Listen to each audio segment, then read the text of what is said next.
Blog Talk Radio.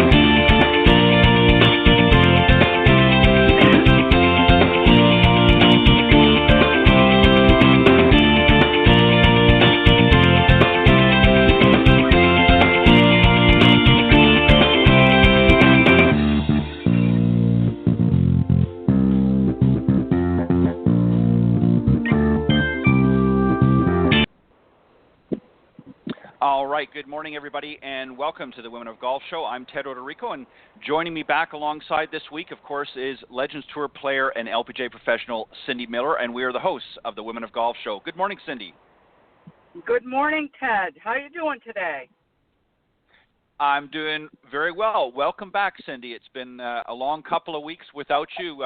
We actually missed one of the shows, but last week I went it alone, and it was I had a great time, had some great guests, but certainly missed having you there alongside with me. So welcome back. Thank you. Thank you, dear. All right. So let me just yeah, always good to have my good friend co-hosting with me here. Let me just remind everybody, Cindy, real quick, and then we'll bring out our guest because I know she's waiting for us. We're live every Tuesday morning from 9 to 10 a.m. Eastern Standard Time here on the blogtalkradio.com network. Best way to find us, obviously, is go to blogtalkradio.com/Women of Golf, or just type Women of Golf up in the search key, and that will take you right to the main page. And you can listen live alongside us every Tuesday morning from 9 to 10 a.m. Eastern. For some reason, if you can't join us live, just go to that link and scroll down to the on-demand section, and all of the shows, including today's show, will be there in their entirety in the recorded version. You can also check us out on iTunes.com, Stitcher.com, and now TuneIn.com as well. And again, just type in Women of Golf. And you can find us there. Update in all forms of social media, so you can find us literally all over the web. So hope you'll tune in each and every Tuesday morning with us as we talk ladies golf, if you will, here on the Women of Golf Show. Also, if you want to reach out to either Cindy or I, Cindy's email is cindy@cindymillergolf.com. Mine is ted.golftalklive@gmail.com.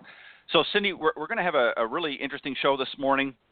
I know you're traveling right now, heading out to start your day, but we're going to be speaking with a great young lady here. She just won this past weekend's Symetra Tour event, the Forsyth Classic. Her name is Gabsa, and she's from Munich, Germany. I'm going to tell you a little bit about her in a second. And a little bit later on in the show, we're going to talk a little bit about a typical playing lesson that Cindy might have with some of her junior golfers out there. We'll talk a little bit about that in the second half. But Cindy, let me just tell you a little bit about our guest this morning, and then we'll bring her on and start the conversation here this morning on the Women of Golf. As I mentioned, her name is Gabsa, is how you pronounce it, and she captured her first Symetra Tour win this past Sunday on a fourth hole of a sudden death playoff with Jillian Hollis, who was actually a guest on the show last week, who was making her first career Symetra Tour start this week. Each player finished a 13 under par to force the extra golf, with, of course, Gabsa eventually prevailing. She's also a former two-time winner on the Ladies European Tour LET Access Series. In 2015, Gabsa finished the third in the order of merit to earn her LET card for 2016. And her win, Cindy, which is very impressive, came back-to-back weeks, first at the PGA Halmstad Ladies Open and the Drobak Ladies Open. And with her win this past Sunday, Gabsa climbed 10 spots in the Volvic race for the card, all the way to number 5, and she's getting ready this week to compete in Harris, Michigan at the Island Resort Championship this weekend, June 22nd to 24. So let's welcome our very special guest this morning, Cindy Gabsa. Good morning. Good morning. How are you? We're doing great. We're doing very well. Super. Thank you. Easy. Let me just jump back a little bit before we talk about this past weekend. I'll just start things off, Cindy, and then you can jump in. Obviously, you've played on the LET Access Series, or the Ladies European Tour, and actually finished third on their order of merit. and then you incredibly won back-to-back events. How did you? I mean, that takes a lot to win a tournament's one thing, but then to come right out the very next week and do it again the following week takes a lot of concentration because you're still kind of riding that high the first week. How did you sort of keep yourself settled down and be able to go out and do it again? For me, the second week there were like I think 3 or 4 players in lead after 9 holes, and so we don't really have leaderboards out at the course, so you have no idea where you're standing if you're leading the tournament or not. So all you can do is focus on your game and try your best. And I mean, I walked up 18, and everyone was around the green, and I had no idea that I actually had to par my last hole to win the tournament. And wow. I was in the bunker and made I think it was like a 8-9 foot putt for par, and I had no idea till the girls started out running and throwing water on me. I had no clue I was actually winning the tournament. Wow. Now that's what you call Cindy. That's what you call a pressure putt. Not knowing where you are in the tournament to come up to the final hole like that. Cindy, that's got to be pressure, right? Well, I think it's mainly focusing on the task at hand and having no idea what the outcome's going to be. So that's great. Yeah, I was so happy to win the week before that it didn't really I wasn't trying to force a win again. So I think that helped me on that putt a lot. For sure. So let's fast forward to this past weekend, Easy, and you actually had your first win on the Symetra Tour with the Forsyth Classic. So what was your mindset coming into this tournament here? How did you prepare yourself mentally for the task at hand? To Decatur before, so I asked players how the course is and how it plays, and they all said, "Oh, it's a easy scoreable course." And I got there, and they had a lot of rain, so it played a little bit longer than they used to the last years, and I didn't see it why it would be scoring that low. And so I did my all my preparation and worked on my irons and stuff like that, and went out and had really expectation for scoring. And I mean, and the first day I shot 4 under, and I checked the leaderboard, and the cut was at -2. So it's I was super surprised that it was so low. And I mean, and then the second day I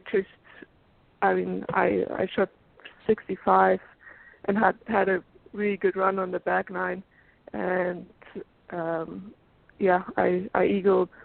I chipped in for eagle on 11 and made another birdies out there. So I mean, my expectations weren't really high for it. So I tried to do the stuff I worked on the couple of weeks before, and try to maintain that on the course, and it worked. Well, obviously, what yes. Are you currently working Congratulations. I worked a lot on my pitching, because I struggled a lot with distance control on my pitching and my shorter irons. So I worked a lot on that, and then also to keep my right arm closer together at the top, to get a little bit more control over my club face. And that's the two things I worked on. That's awesome. Wow. Now, did you play college golf?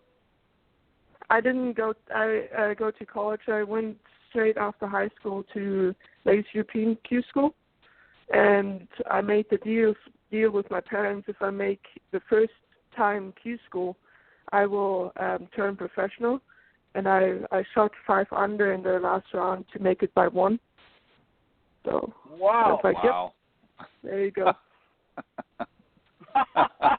I don't want to go to school. Don't make me go. Yeah. Oh my gosh, that's awesome.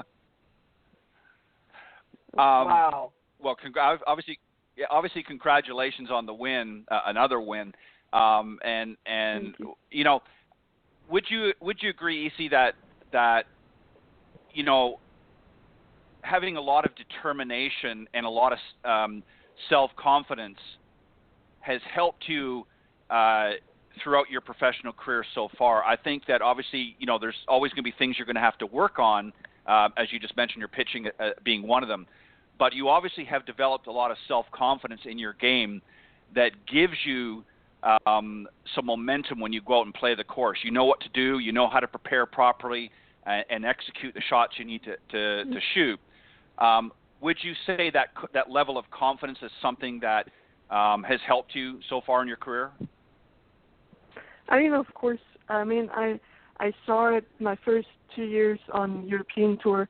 I made it to Q school every time, but once I got out there, you start playing with Melissa Reed, Laura Davis. All of a sudden, you're the ones you see on TV every single week, and the like big players in Europe. And then you kind of got scared of playing. And then I lost my card, and actually for me that was the best thing that could happen to me, because through Access Tour and winning those two tournaments, I got confidence back in my game, and confidence in myself that I am like I can play there.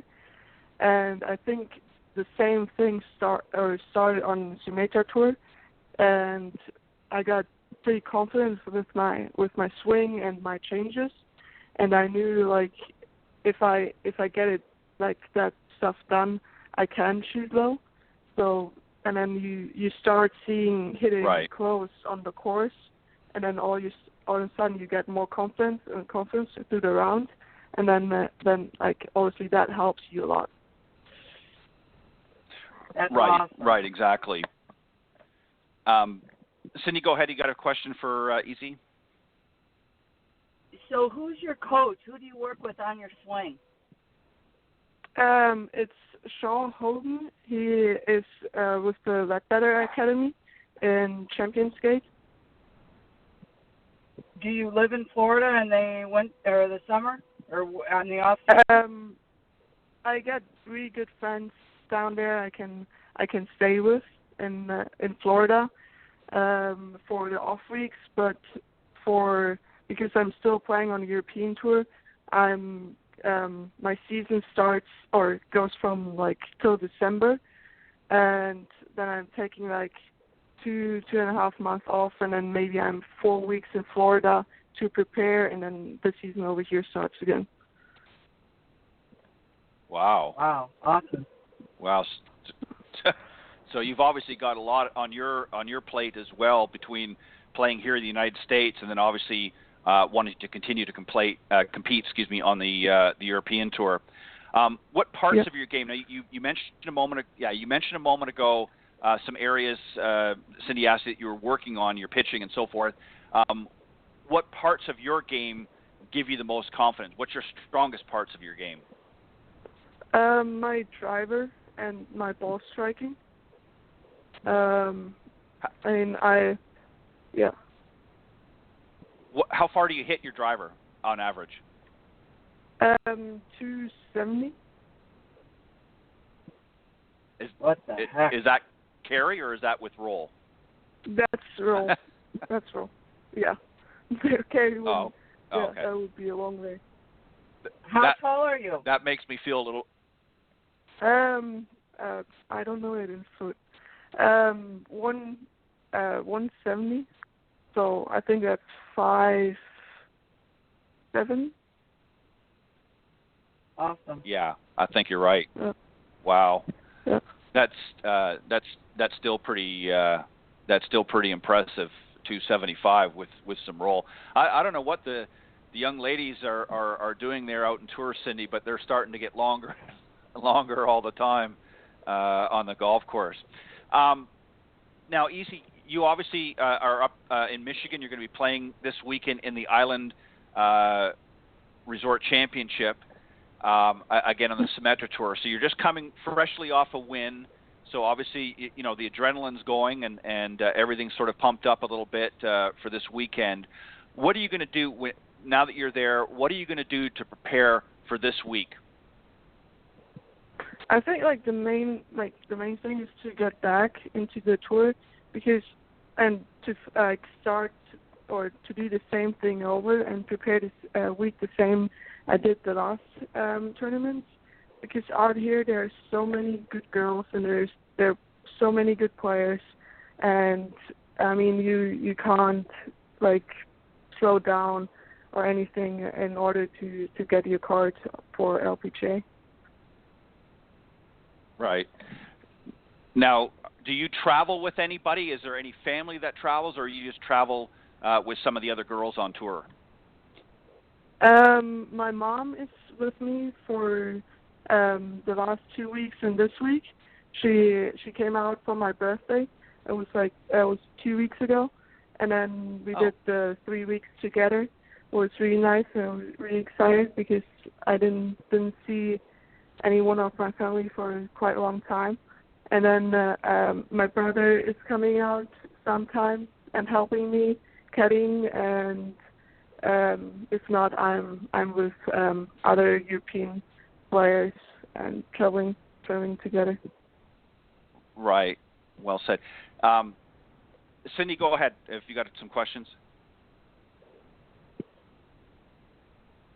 So, will you play? This tournament starts on Friday, yes? Yes. And will you be playing practice round today? I will play 9 holes today, and then I'm in the Pro-Am on Wednesday, and I'm probably going to play another 9 holes on Thursday. Awesome. So basically you'll see the whole course twice, yes? Yes. Now, when will you be, or how long are you playing here before you go back to Europe? I will be here till August, and then I'm going back straight to Scotland. I'm playing the Scottish Open, and then I try to Monday qualify for the British and hope to get into the British, and then I will be back for a couple of days and then be back out here again. Awesome. Wow. Well, good luck. Quite, that's awesome. Thank you. Yeah. Thank you. So Isi, something that we started doing with some of the players that come on here, pardon me, to sort of wrap up the segment, is there a tip? We have obviously a large female audience that tunes into the Women of Golf show. So what would be a good tip that you would give some of maybe the amateur golfers out there that would really help them with their game? I don't know, probably like many players already said that, but short game is everything, like pitching and chipping and putting, and the more, it's not all about putting, but the more you hit it closer to the pin, the more putts you will make. So for pitching and chipping is probably like the biggest part, because the closer you hit, the easier the putt is, obviously. So I think that helps a lot for scoring. Right. Well said. And that's obviously an area that you have to work on even at the professional level. I don't know a pro golfer that doesn't have to work on that area of their game. So it's even more important for some of our amateurs. And I'm sure you see a lot of that area during the Pro-Ams. You see a lot of amateur golfers really struggle with that area. Do you try to help them along a little bit when you're playing in the Pro-Ams? Yes, I do. I always ask them if they want the tip or want to help out, that they just can ask me if they have any questions about it, and then I see what they're doing and try to fix it, or try to help them as much as I can. Obviously, I'm I'm more a player than a teacher, and don't know like this much about it, but I always try to see how to help them. Well, it's always good to give back, I think, a little bit, to some of the people that support the various tours and those that support a lot of the players. So it's always very nice of a lot of the players on all tours to be able to do that. And I think that's one of the fun parts of playing in a pro-am is knowing that you can maybe help somebody a little bit with their game. Cindy, unless you have any other final questions, I think we should let Easy go so that she can maybe get out and play a few holes to practice for this upcoming tournament. I have one more question. What helped you learn that besides winning on the Access Tour, what really helped change your mind that you believe you belong with the best players in the world? I think probably also to see players I grew up with and to see players that I compete with in junior golf being out there and doing a good job and being up there helped me a lot as well. Awesome. So if they can make it, I can make it. Right. Yeah. Very good. Great job, Mike. Well, I think in addition to having a good golf game, I think in addition to having a good golf game, I think having a positive attitude is certainly going to take you a long way. Easy, thank you very much for joining Cindy Miller and I this morning on the Women of Golf show. It's been a pleasure. Thank you so much. Congratulations again on your congratulations on your win last week at the Forsyth Classic, and good luck this weekend at the Island Resort Championship in Harris, Michigan. So all the best to you, and keep playing hard, and good luck when you head back overseas on the European Tour as well. Thank you so much. Thank you. All right. You have a great week. All right. That was our very special guest this morning, Easy Gabsa from Munich, Germany, recent winner on the Symetra Tour last week's Forsyth Classic in a sudden death playoff against Jillian Hollis. And she'll be heading out, actually is this week, playing at the Island Resort Championship in Harris, Michigan. All right, Cindy, I thought, let me just, before we start the next segment here, I just wanted to mention a couple things just to remind everybody, first off, to tune in each and every Tuesday from 9 to 10 a.m. Eastern Standard Time here on the blogtalkradio.com network. And best way to find us, go to blogtalkradio.com/Women of Golf. You can also check us out on iTunes, Stitcher.com, and TuneIn.com as well. Again, just type Women of Golf. Cindy, a very quick shout-out. This might be something that you might even be interested in and maybe getting yourself a copy. This past Thursday, I had a very special guest. He was an author and writer, Chris Rodell, who is a resident of Latrobe, Pennsylvania. He came in and talked about a new book that was just released this year called Arnold Palmer, Homespun Stories of the King. He not only did he interview Arnold Palmer many, many times over his career, but actually became friends with him so much so that he could pretty much pick up the phone and say, Mr. Palmer, I'd love to sit down and chat with you again about whatever, and they were able to do that.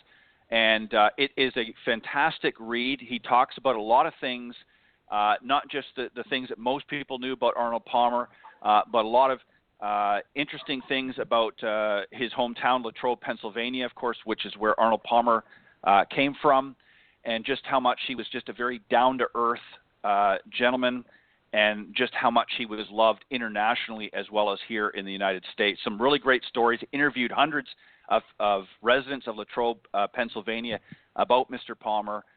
Some great stories. It's available at Amazon.com in soft cover and I believe hardcover as well. I'm not sure if there's an ebook available.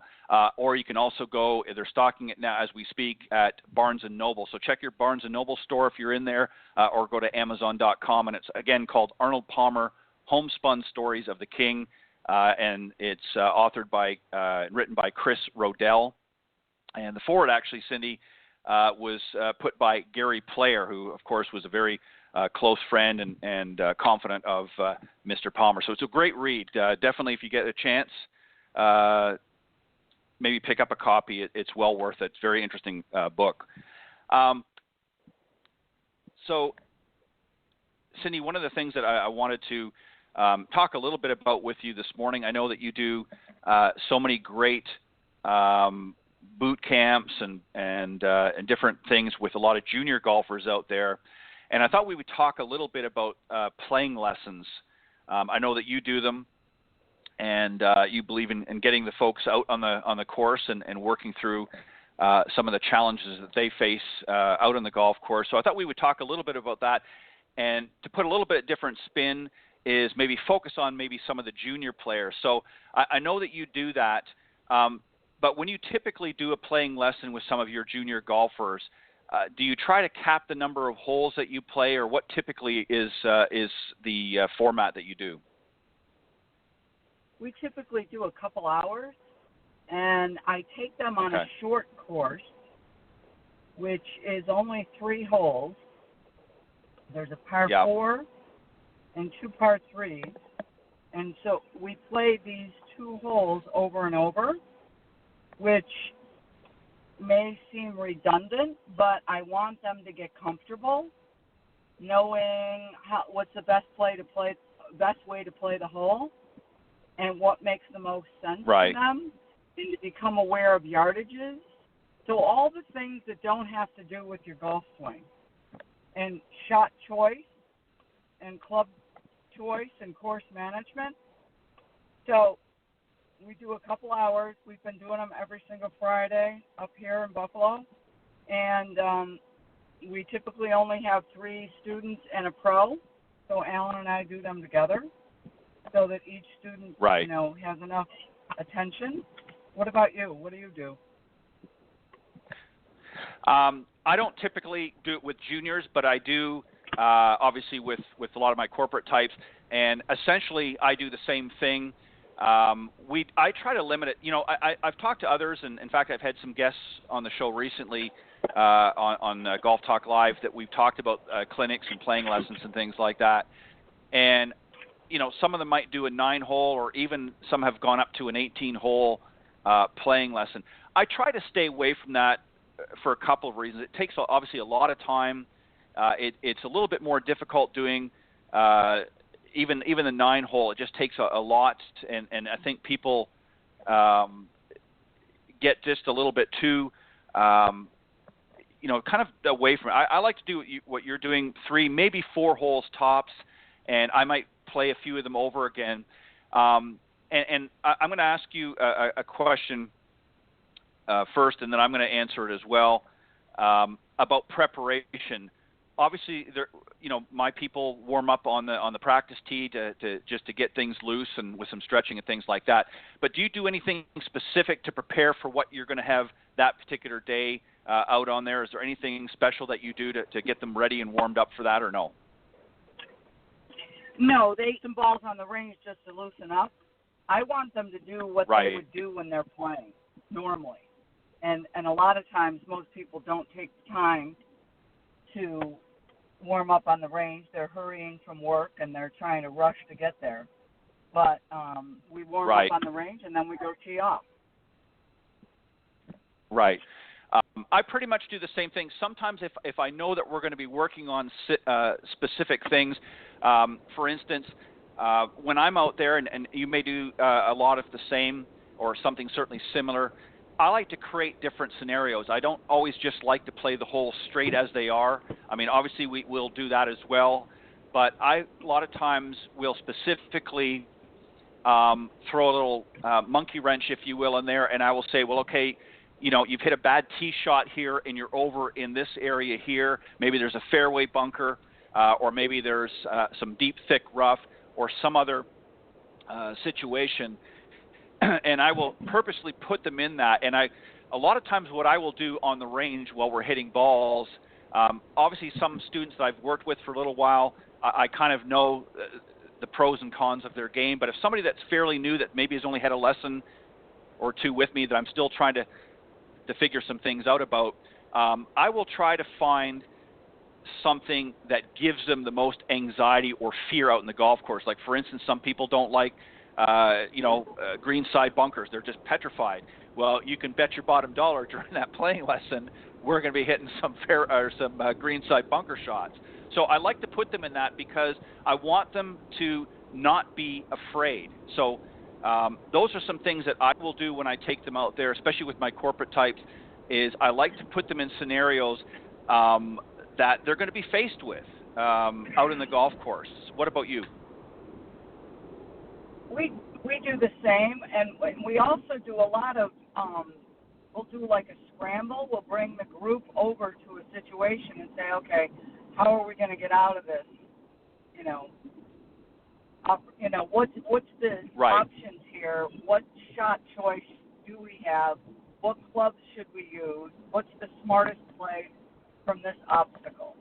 So we do a lot of that just to help them understand what they need to do to get out of trouble. So I totally agree with you. You need to put them in the situation that they're going to have on the course, and that once they learn how to go through, and make a decision, then they can commit to that decision and then, stick to their plan. Right. And I think it's important, too, and I'm sure that you do something like this. Again, it's a little bit different working with some of the junior golfers because they're still pretty new, and, they can be a little bit excitable, and you don't want to overwhelm them too much and get them turned off from playing. So you've got to kind of, be a little bit less aggressive, if you will. But something that I also do, too, is I want to get an idea right up front when we hit the very first hole. I want to understand what their game plan is going to be. If we're playing 3 holes, I want to know, okay, what's their game plan on this hole? What do they envision happening? What are they trying to make happen? And then we'll go from there. And I also want to know sort of a backup plan. If they don't hit that ideal tee shot out in the fairway, I want to know what they've thought about. Or if it's a hole that they know they're not going to be able to reach into, I want them to have some strategy involved in their thought process. So we'll talk about that a little bit before we actually get out on the golf course. So they know ahead of time what holes they're playing. They know the yardages, and they know essentially where the trouble is in most cases, especially those that have played with me before. So I try to give them a little bit of a way of putting together a game plan before we get out there, just so that they can get a sense and get a comfortability, if you will, of what they're about to do. What about you? Anything like that as well?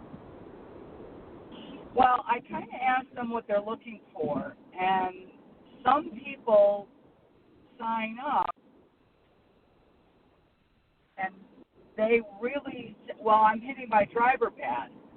And so I try to explain to them that that's not the purpose of this playing lesson, because hitting your driver better is a driving range situation, not a playing lesson situation. Right. Others will say, well, I need to learn how to chip and pitch better. I'm having trouble with putting, which that we can, touch on and help them with.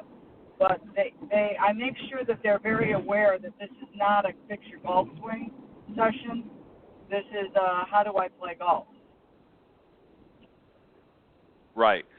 And I agree, and I get a lot of the same dialogue with many of the types that I've worked with. They'll come to me, very similar comments. I'm struggling off the tee, and we'll get up to the first hole, and the very first thing they'll do is they'll pull out their driver, and I'll say to them, if you're struggling with your driver, why would you make that the first shot? Why not go to a club that you are comfortable hitting, whether it be a fairway wood or a hybrid club, and start the round? See, it's not just about sitting. I know you know this because you've done this for a long time, as have I. One of the biggest mistakes that I see, and again, with the juniors it's a little bit different because more of them are just sort of starting out, so you can kind of mold them a little bit better. But for players that have been playing for 20 or 30 years, they've sort of ingrained a lot of these bad habits. And one of the things that I try to do in a playing lesson is to break them of some of these bad habits. So, for instance, if they're coming out and they're not very strong driver of the ball, I want them to forget about trying to work with the driver in this particular playing lesson. Let's work on getting the ball in the fairway in good position. Let's worry about getting a good position, a good start to that playing lesson, than trying to get something and create further anxiety knowing that they're not comfortable with those shots. And then what I want to do is once they've completed that and they've got the ball out in the fairway, it may not be down as far as they'd like, but it's in a good position. Now, again, more strategy comes in. Okay, how can I make up for lost ground? What can I do to be able to keep myself in play and not fall too far back? And the reason why I do that is, like you said, I want them to learn how to play, because it doesn't matter how well you hit the ball on the range. When you get on the golf course, it's how you put those shots together and how you score that's going to matter, not how well you hit the shot. So that's what I try to get them to do. Do you agree with that, or what are your thoughts? Absolutely, because again, most people can't shoot 90, and I think their expectation is that they need to pound it down the fairway with a driver, and then they hit it in the trees, and then they try to hit the hero shot, and then they hit a tree, and it bounces down, and then they make double or triple. When if they lower their expectations and try to play a little more intelligently, they can really learn to score better and lower the expectation, which makes it much, much easier. Right, exactly. I have a friend of mine from South Carolina. He's a 30-plus year member of the PGA. His name is Clint Wright. He's been a guest on Golf Talk Live many, many times over the years of doing the show, and he's been on our Coach's Corner panel for many times as well. He's a regular guest every month. And he talks about one of the things that he really focuses on is the third shot in golf, which is something that a lot of people really don't think about. And the third shot, of course, he's talking about, in most cases, hitting the shot to the green, or when you're on the green, it may be a lag putt, depending on the hole and the circumstances. And really that's one of the scoring shots, because if you think about this in any case, even if you're a long hitter and you can get to the green on two, if you're not accurate with your second shot, or depending on the distance, you could be 30 or 40 feet or even 50 feet to the left or right of the hole. Now you've got a lag putt. So that third shot is going to be critical in getting you, as Easy had said earlier in the segment on the show, she talked about getting it closer to the hole to be able to make more putts. So he focuses really on the third shot, and it makes a lot of sense. I think he explains it better than I do, but I think you get the gist of it. But it's really to get people to understand that you have to work with the game that you have at that time. When you get out on the golf course, you've got to forget about how well how do I hit this well and how do I hit that well. It's about working with what you've got at that particular moment.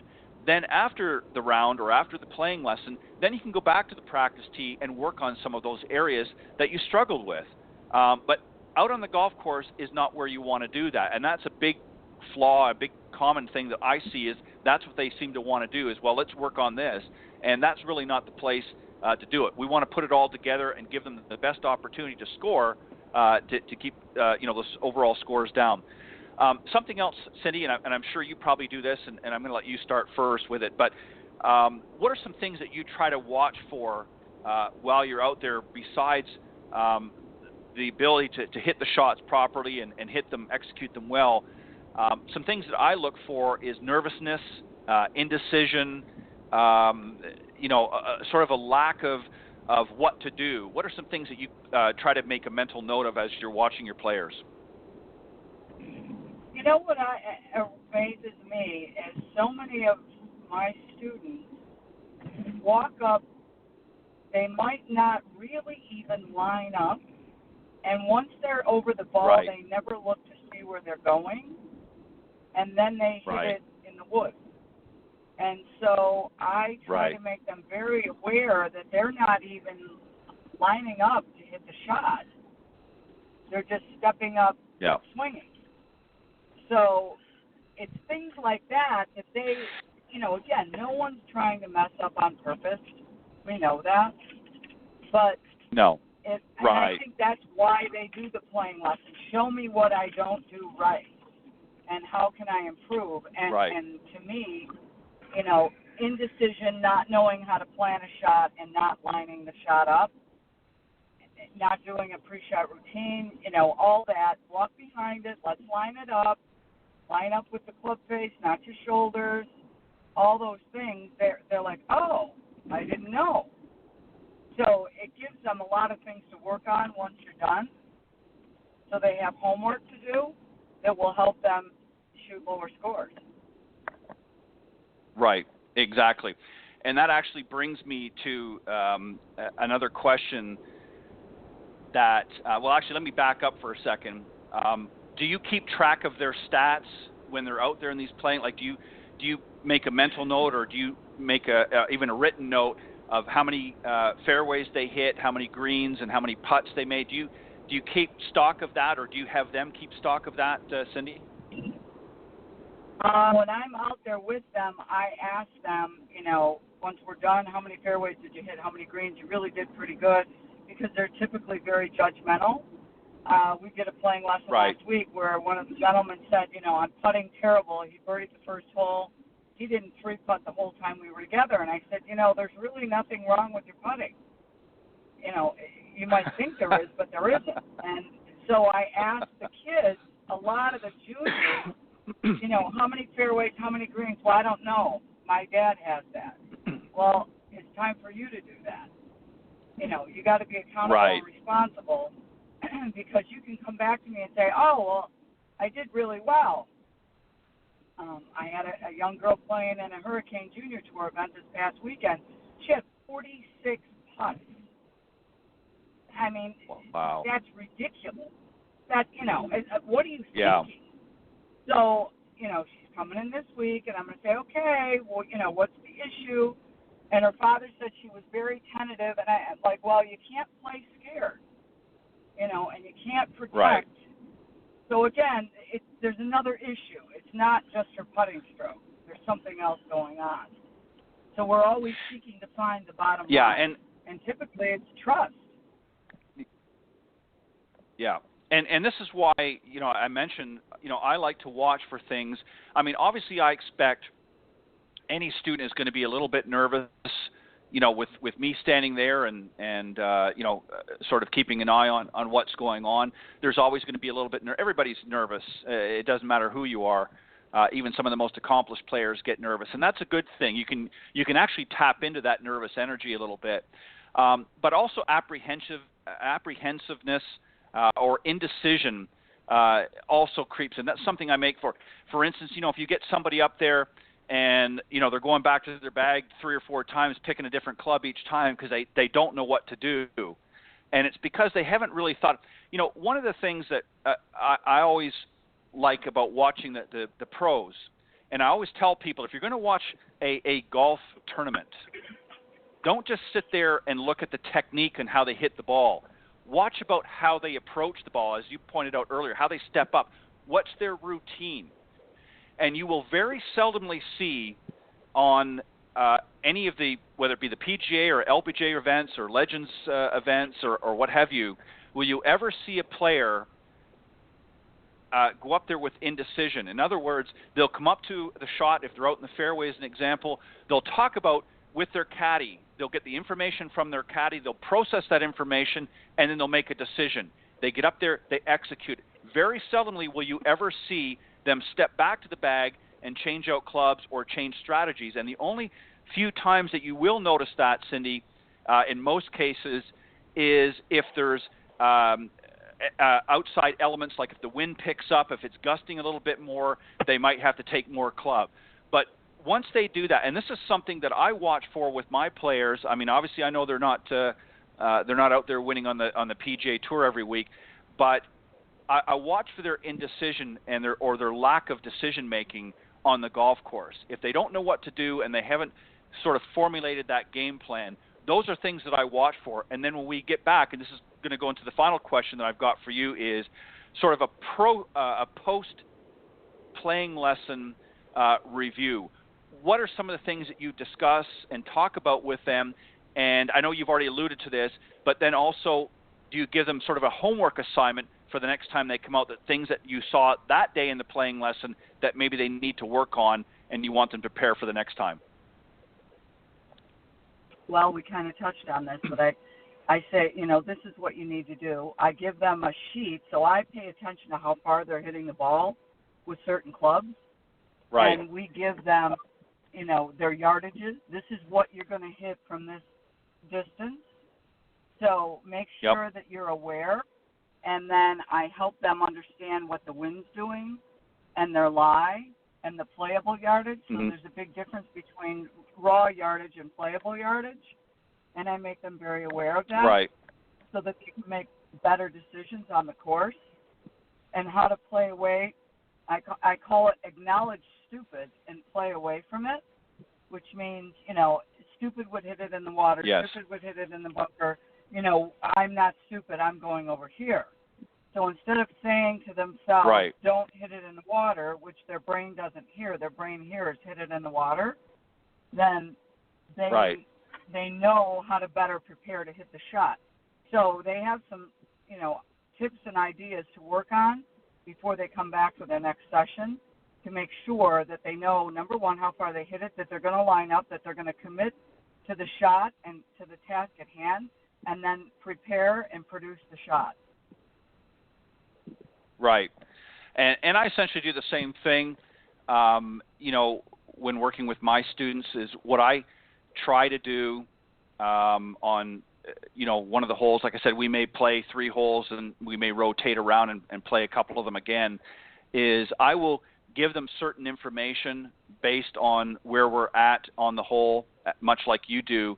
But then what I will do is that maybe the next hole is I will get them to gather that information on that particular hole. So I want them to not always rely on somebody else. I mean, I'll certainly help and guide them, especially if they haven't played, very much golf, if they're fairly new to the game or maybe don't play as often. I'll help them out a little bit. But I also want them to think for themselves. I want them to say, okay, if the wind's blowing, what do they perceive it to be? Is it, 5-10 miles? Is it a light breeze? Is it, a gusty breeze? And I want them to, when it comes to yardages, I want them to make sure they understand that if they're hitting their, for an argument's sake, if they're hitting their 7-iron 150 yards, is that a carry distance, or is that carry and an average distance with some roll?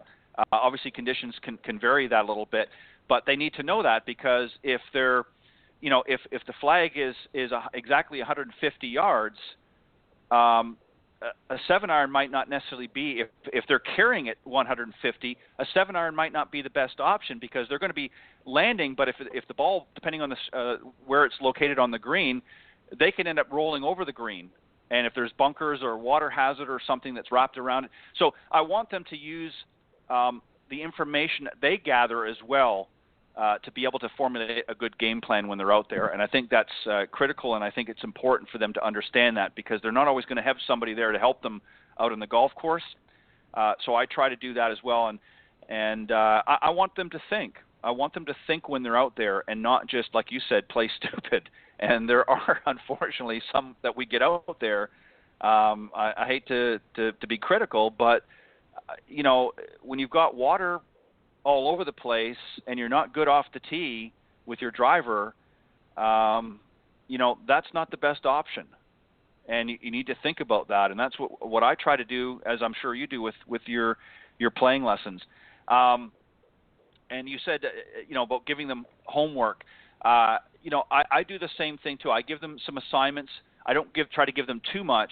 But the one thing that I emphasize a lot is, and I'm sure you do this, and again, it's a little bit harder with juniors, because I know that they might have other things going on as well, and you can't be too firm with them. But I want to make sure that the students that are coming for a playing lesson, and if we've worked on some things and there's some things that need to be worked on, I want to make sure that they are going to work on those things when they leave. They don't have to do it necessarily that day, but before they come back, I want to make sure they've worked on them, because there's nothing, that's one of my pet peeves, is to give them an assignment to work on and they come back for the next session, whether it be a week or 2 weeks later, and they haven't done anything.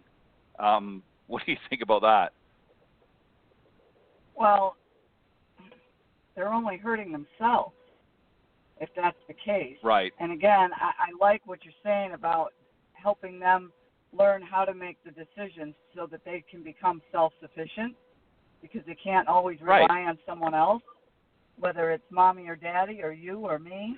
I think the other thing is awareness of where is the pin on the green. Is the pin on the front? Is the pin in the middle? Or is the pin on the back? You know, and like you said, how far do you want to fly this ball? Right. And are you uphill, downhill? You know, is it playing 3 or 4 yards more or 3 or 4 yards less? All that stuff. So it's a matter of becoming aware. And I don't know that people, there's a fine line between being aware and paying attention to all the issues and also maybe thinking too much. I have a tendency of thinking too much, you know, and it short-circuits me, and I don't perform well. Sometimes, you know, depending on your behavior style, you can be a little bit too analytical, and it's only going to hurt you. Sometimes it's better not to think too much and just say, look, I'm just going for the middle of the green. And if I hit every shot in the middle of the green, it's going to be really hard to shoot over 80 unless I putt like I'm blind, you know? Right, exactly. And you're right. I think, you know, this is where a lot of students fall into difficulty is you have to be somewhat analytical when you're out there. I mean, golf is a game of angles and shapes, if you will, to a certain degree, and you've got to understand those angles, and you've got to understand how the ball is going to react. You don't certainly have to be a rocket scientist, but you do have to understand, and you have to understand, you know, and this, Cindy, I've heard you mention this many times over the years on the show, is about understanding where the club face is in relation to the ball. Is it open? Is it closed? You know, is it square? Lining up is critical, and you're exactly right in your analogy earlier. How many students walk up and they're not even aiming where they want the ball to go. They're aiming some Lord knows where, and then they are shocked at the results that they get. And, you know, something else that you mentioned as well in relationship to that is a lack of a pre-shot routine. If you watch the professionals on tour, you don't necessarily have to mimic exactly what they're doing, but you will see that they all have a pre-shot routine, and it is for every single shot. We don't always get to see it sometimes because of the camera work and so forth, but I can guarantee you, and Cindy, you know this from your own career, you have to have a pre-shot routine, something that gets you into a rhythm in preparation for each shot. And when you don't do that, that's when all of these other things start to happen. And I've actually seen people, Cindy, and you may have noticed this as well, where they'll start out maybe the first couple of holes with the routine, and the first bad shot that happens, or really bad shot or bad hole that happens, they fall out of that routine. And the rest of the round, they're not even lining up, or they're not even really paying attention because their game has now, they've allowed it to become derailed. They're not able to regroup. What do you think about that? I know the feeling. You're so right. Yeah.